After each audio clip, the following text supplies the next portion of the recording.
আজকে আমি লাউ চিংড়ি করে দেখাবো। এরকম লাউটাকে কাটতে হবে।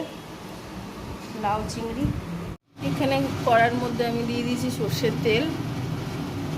এবার চিংড়ি মাছগুলো ভেজে নেব।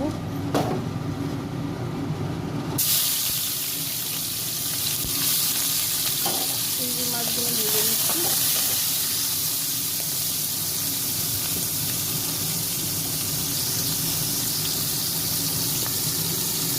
এরকম চিংড়িগুলো ভাজা হয়ে গেছে, লাল লাল করে ভেজে নিতে হবে।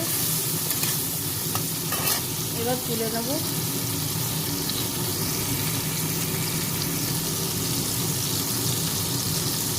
চিংড়ি মাছটা ভেজে তুলে নিয়েছি।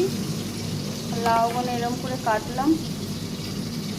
কড়ার মধ্যে গোটা জিরা দিয়ে দিয়েছি।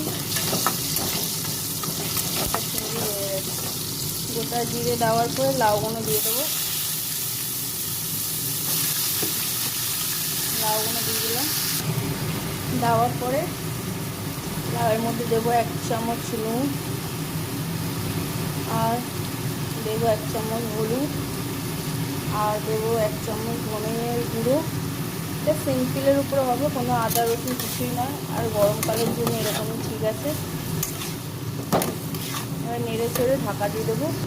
এবার আমি চিংড়ি মাছটাও দিয়ে দেবো, কারণ চিংড়ি মাছগুলো তো ওর মধ্যে সেদ্ধ হবে। মাছগুলো একটু ঢেকে দেবো, সেদ্ধ হবে, ওর সঙ্গে সেদ্ধ হয়ে যাবে। চিংড়ি মাছগুলো দিয়ে দিলাম।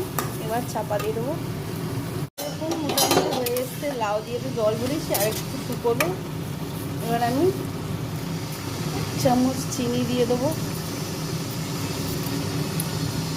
চিনিটা দিয়ে আবার একটু, ঢাকাটা দেবো না, ঢাকা দিলে আরও জল বেরিয়ে আসবে। এবার আমি খোলাই রাখবো, একটু জলটা টানবে। হয়ে গেছে আমার কমপ্লিট লাউ চিংড়ি। এ দেখুন কি লাভলি লাগছে। ভালো লাগলে লাইক, সাবস্ক্রাইব, শেয়ার করে দেবেন। সাবস্ক্রাইব আপনারা নেই, ভালো লাগলে করে দেবেন। Thank you.